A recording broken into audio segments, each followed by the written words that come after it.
I don't think our next speaker really needs any introduction to you. Geoffrey Hunter leads our church buildings team in the diocese. Most of you will have had emails from him, if not face-to-face contact with him. He's going to talk us through a whole range of things in a short time. So, Geoffrey, over to you. Hello, everyone. Right, so I'm here to talk about three things. One is to do with the environment, and then a piece about buildings, and then how we use buildings as a missional tool in the Church of England. Many of you will be familiar with this, that the General Synod resolved that the Church of England should become net zero carbon by 2030, which puts us 15 or 20 years ahead of the government's target. And then there was a process that followed on from that, which involved coming up with what they're calling a route map, which is how do we actually get to net zero. They also put some money aside, and we put in our application for some money for the Diocese of Ely at the end of 2023. With the things which are in scope of this. So there are things that we can influence and things we can't. We can't say that every member of the Church of England is going to be carbon neutral by 2030. They decided that should be out of scope. But these things are all in scope, including, as you see, church buildings. They published a thing for churches to use called the Practical Path for Net Zero. A lot of people start thinking about heat pumps or worrying about heat pumps or solar panels. And they've made it very clear they expect that sort of thing to be further down the list. And so the order of priorities is here. First of all, about maintaining church buildings and just making sure that they're not damper than they need to be in particular, and that everything is maintained appropriately, controlled appropriately. Then there's a big opportunity for churches to go green simply by buying green electricity, which is slightly more expensive, but probably not as expensive as a lot of green retrofitting projects. Waste less is their third category, about how you can potentially reduce the consumption of your existing heating and lighting and so on. Ditching fossil fuels, i.e. getting rid of oil and gas primarily, and ways of doing this, which can include, particularly on the heating, and I'll say a bit more about heating shortly, but there's the heat pump option for some churches. Infrared heating, pew heating, heated pew cushions are likely to be applicable to many more churches. Lastly, the bottom of the list, actually no, one before the bottom of the list, is generate. This is solar panels primarily, unless you've got somewhere for a wind turbine. Key features, if you're considering solar panels, is what condition is your roof in? Because if you put them up, you don't want to have to take them off again to fix the roof. Visibility is absolutely key. So this photograph here is the roof of Great St Mary's Church in Cambridge, where you won't probably know there are solar panels because you can't see them. The building in the background now has solar panels on its roof, and you may have become aware in the media that that was hugely controversial because you can just about see them through the gaps in the crenellations. That degree of visibility was seen to be controversial. If you can't see them, it's likely you'll get permission. Batteries are an increasingly important part of this because you often generate electricity when you don't want to use it. And for rural churches who may not use it all anyway, the only thing you can do is feed it into the grid. Or can you? And you need to be sure you can before you assume, because the state of our local grid is such that they won't want it in some areas. Or if they take it, they'll have to turn off a wind turbine. So, and lastly, offsetting, basically where PCC can buy itself green, which is the least favoured option. But provided you go through a recognised provider like Climate Stewards, is a legitimate way of reducing your impact in terms of carbon. I said I'd say a few more words about heating. We have some stuff on our website about heating. There's a lot more on the Church of England website. What we're finding is that churches tend to think about heating when the boiler breaks down, and that is definitely too late. If you want to be in a position to be electric by 2030, which you're meant to want to be, and let's face it, it is going to become more expensive and more difficult to heat with fossil fuels in the future, and it will be becoming cheaper to heat with electricity. I mean, there's no doubt that's the way things are going. So if you want to plan for that, you need to start planning now. We've had two churches recently who are in the top 600 emitters in the country, so both in Cambridge, both of whom have had to end up putting a new gas boiler in because and there's no reason why they should have done, but they haven't planned effectively what they could do instead with an electrical system. So if you can get the plan in place, it means it's going to be much more achievable when you need to do it. And I'll give you the contact details of our net zero carbon officer who you can talk to about that. Heating has to be based around how a building is used. And in many of our churches, heating the building probably isn't the right approach. Most of it ends up in the roof. It probably dries out the organ and upsets the bats and so on. It's much better that you target heating where people are, and that is increasingly the heat that people approach through infrared heating, pew heaters, heated pew cushions, that sort of thing, is more the approach which is being encouraged from the centre now, recognising not all churches have pews. So then you've got overhead infrared, we see combined heat and light chandeliers, there's all sorts of approaches. And this is, again, is where you should contact our net zero carbon officer. Funding, just to give you some brief figures on this, so £190 million over 9 years has been committed by General Synod. The focus is on the top 20% of emitters. The typical rural parish church, perhaps having 2 services a month, perhaps seeing more use in the summer and less in the winter when the heating would be needed, is very small fry as far as carbon is concerned. And you should feel good about that, really. So everyone is concentrating on the biggest emitters. And those churches which aren't used very often but do have a traditional hot water, fan convector, gas-fired, oil-fired heating system, those need to think about decommissioning those systems, or at least supplementing them with other things which could be used most of the time, and reserving those systems for the carol service or whatever it may be. And it will be a lot cheaper in the long run. And there are 2 grant programs which have been happening this year. Quick Wins, which is about things like churches being given a few £100s to change all their light bulbs to LEDs. And Demonstrators, which is about churches who are doing a thing that might on the face of it be a bit brave, a bit different, so that they could be an example in the diocese that other churches can go to see how it went and think about doing similar things themselves. So that would be heat pumps, solar panels, or in the case of the church at Soham, replacing what feels like a proper church heating system, full of radiators and things, with something which is infrared and much more targeted. This is our project, so we got funding for this, and the outcome of that is, in part, Sasha.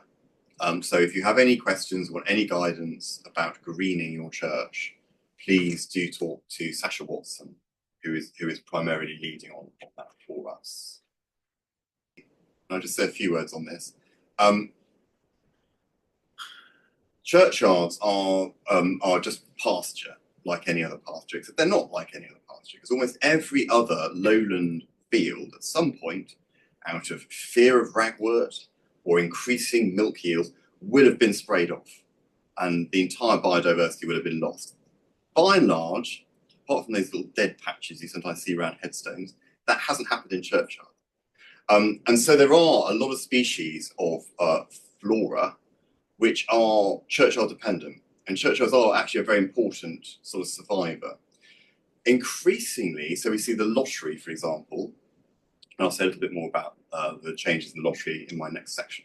But they are increasingly concentrating on natural history as part of our heritage, and see that it's one of their 4 current priorities is supporting that. So churchyards and biodiversity of churchyards can be a real asset.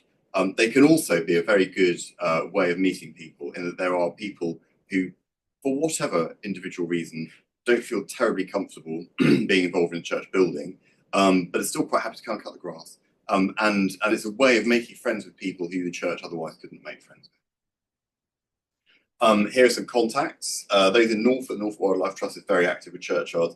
The Cambridgeshire Church Wildlife Trust has recently become much more active entirely through the work of Diana Cook, who's done a huge amount and visited a lot of churches. Those 2 and Cairns of God's Acre nationally can provide a lot of advice. The 2 wildlife trusts will come to your church and actually walk around it with you for how you can manage your churchyard for biodiversity. I'm putting these 2 together, saving heritage and using buildings for mission, because I believe it's actually a spectrum and not a dichotomy. So the traditional view might have been we've got this perfect shrine-like Pugin interior, which was great for singing plain chant in 1845 and is now completely useless for our current purposes. And people used to like to pose these things as a dichotomy. People wrote books about it. I don't think it is. I think saving heritage and using the word sufficient is a spectrum, and I'm attempting to just run through sort of end to end of that spectrum so you see what I mean. So I'm starting with this person. Your church will have a quotidian inspector. It has to have one. It's a statutory requirement. The only thing the quotidian inspector is required to do is inspect and report once every 5 years. Many churches do have a much broader relationship with their architect, who is a kind of, like kind of vet caring for the building. And also when you want to put your loo in or whatever it may be, they are the sort of go-to person. But you don't have to use them for those things. It's entirely up to the PCC. The only thing they have to do is the inspection. We used to tell you who you had to appoint. Again, it was all part of the statutory process. That's all been swept away. So now there's simply advice that says they ought to be accredited, architects accredited, building conservation, or the Royal Institution of British Architects, either one. They both run accreditation schemes. But ultimately, it's the PCC's decision. And we do have a long list of accredited architects who work in this area. So it's probably simplest if you are looking for a new architect, you do come to us.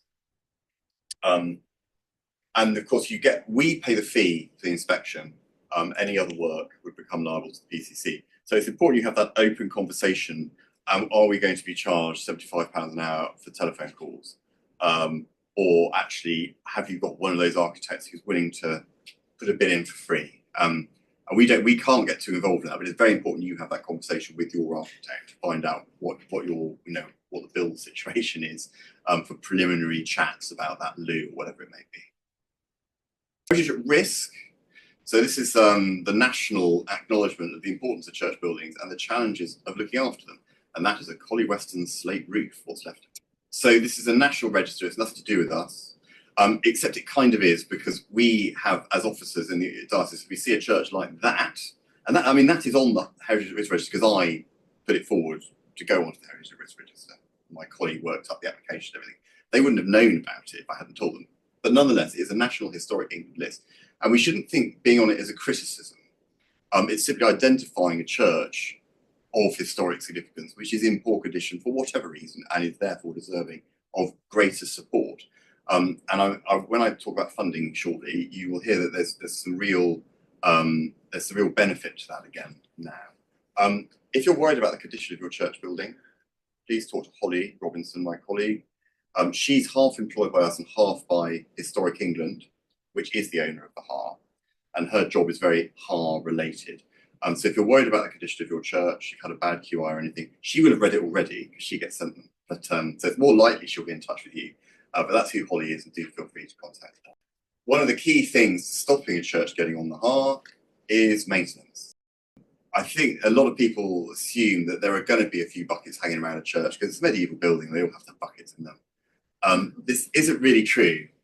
And particularly if you could see moisture, greenness, it would have been caused by something, and it probably can be cured.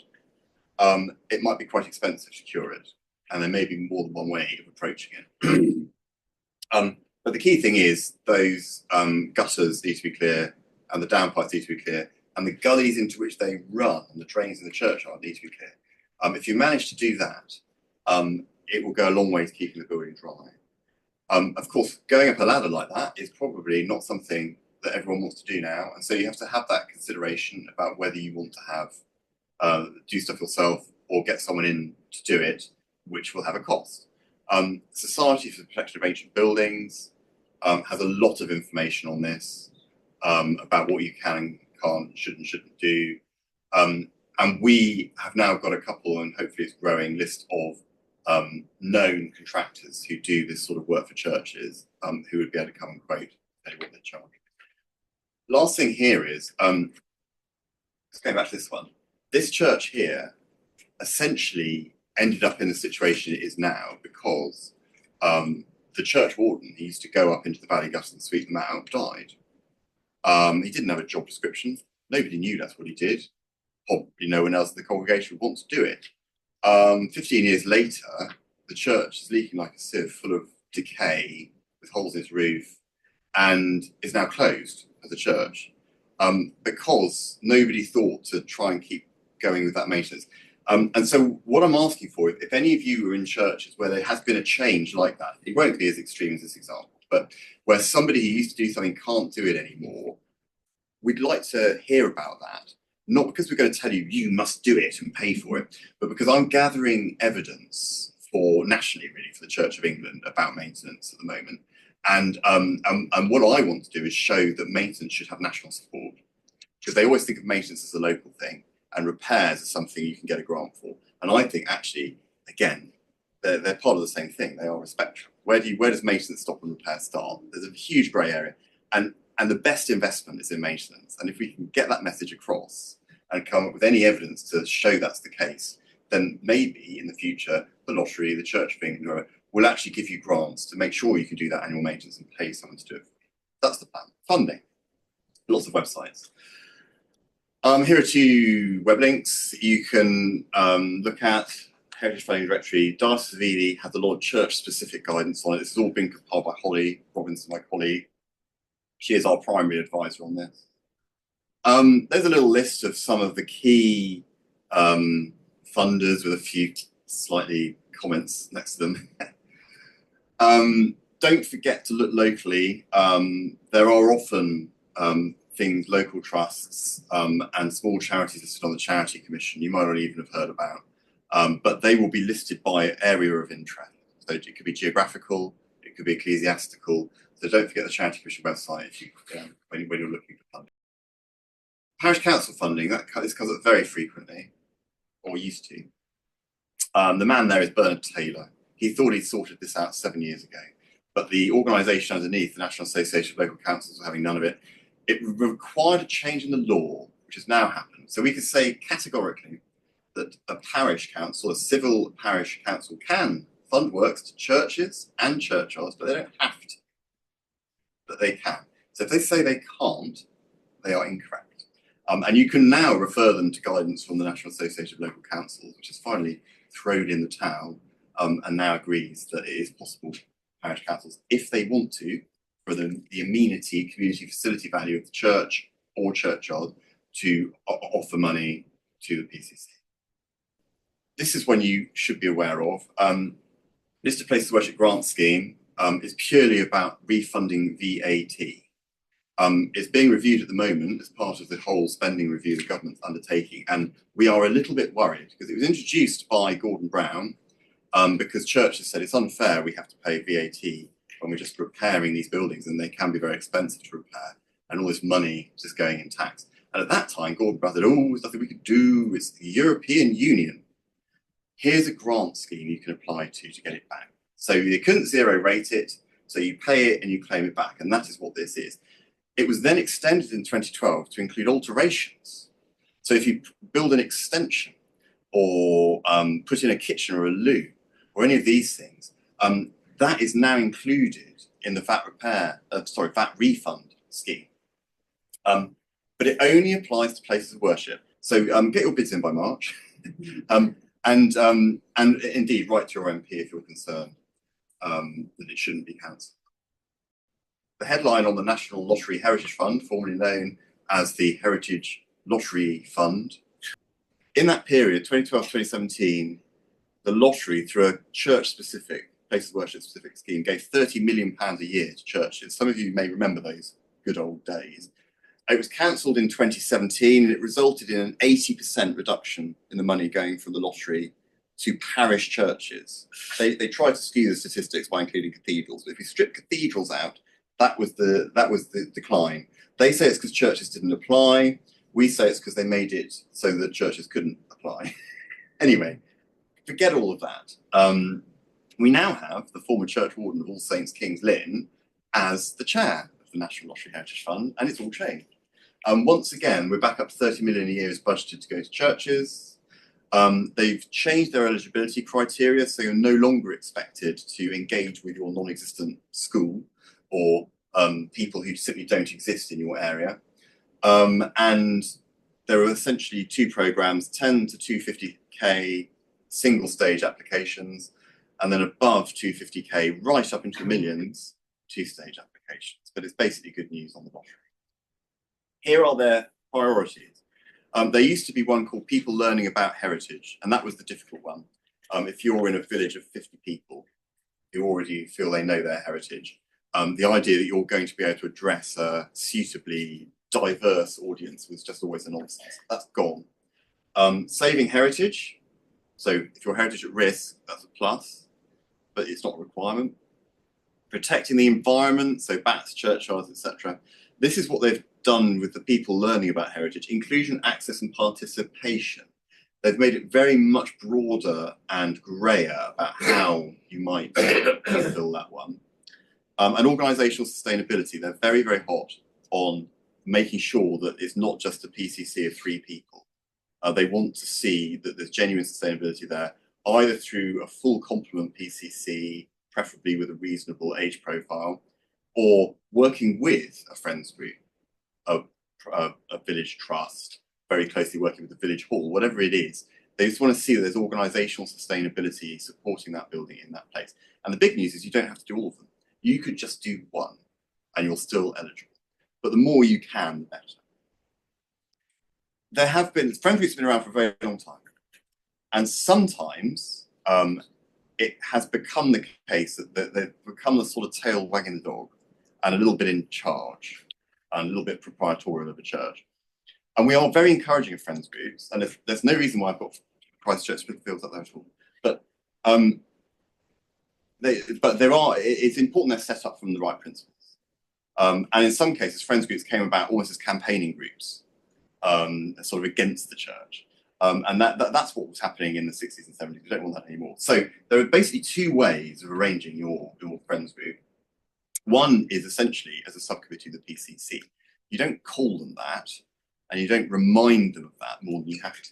But essentially, they operate under the charitable auspices of the parochial church council. This means that they don't have to set up as a separate charity. It could be a good way of trying before they buy, as it were. We sort of encourage that as the first way of doing it. And we've got a draft terms of reference that can be adapted that you can use to do that. Otherwise, you're looking at a separate charity, PCC not in charge. And this is where it's really important to make sure it's set up in a way that isn't going to potentially become sort of conflicted in the future. Basically, there are 2 pillars to be a festival church. One is festival services, but not necessarily the traditional Anglican Christian festival. Maybe that. If they all had one on Easter Day, we'd be in trouble because we would not have enough figures. No, it can also be local stuff that's important to that community. There are all sorts of things which can be festivals. The key thing is it's a service which can be appeal to a wider audience than the traditional congregation. The other pillar is enabling engagement and active participation from people outside the church. Those are the 2 pillars. And so that's where a friends group, or in the case of a festival church, I would call an action group, can come in.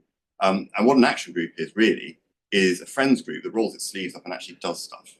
So friends groups traditionally have fundraise, held events, generally raise the profile of the church. Action group, clearing gutters, doing the cleaning, mending the wall, and potentially doing grant applications and that sort of thing as well. And I've sort of differentiated in that way between friends and action groups. Of course, the single group could do all of those things, and the PCC just put its feet up, sort of. But this is the other pillar of the festival church, that there should be it should enable people who aren't members of the church to play an active role in managing the church. Of course, you've got to find these people. I'm whizzing through these because I'm running out of time. You've got to find these people. I have characterised the situation we have been in, that people who do stuff for churches are people who go to church, and that we've made volunteers out of the church's disciples. And increasingly, we need to turn that model on its head and see if we can find volunteers first, who we can then talk to and engage with about becoming disciples. We have an officer, Samuel Pedler, half paid for by the Central Church of England, who is going around helping churches engage and consult with the local communities to find those volunteers, and he could do all of those things. He is our community engagement action group, if you like. He can do all of those things for you. So do get in touch with Samuel. And yes, this is my final slide. It's not just about getting people into your buildings for church service.